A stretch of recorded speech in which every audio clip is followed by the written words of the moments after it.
Hi అండి. Capsicum hotel స్టైల్లో ఎలా తయారు చేస్తారో నేను మీకు చూపిస్తానండి.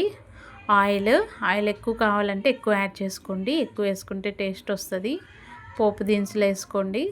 తర్వాత ఆనియన్ 2 నిమ్మకాయ సైజ్ అంతా ఆనియన్ ఫ్రై అయ్యాక క్యాప్సికమ్ కొద్ది పొడుగుగా కట్ చేసుకోండి.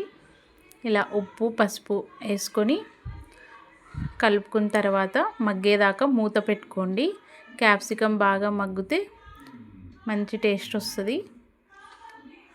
మసాలాకి నువ్వులు, పల్లీలు, కొబ్బరి మిక్సీ పట్టుకోండి. అందులో టమాటాలు కూడా మిక్సీ పట్టుకోవాలి. మిక్సీ పట్టుకున్న ముద్ద ఇలాగ క్యాప్సికంలో యాడ్ చేసుకోండి. యాడ్ చేసుకొని బాగా కలుపుకొని తర్వాత మూత పెట్టుకోండి. మగ్గాక కారం ఎక్కువ కావాలంటే ఎక్కువ యాడ్ చేసుకోవచ్చు.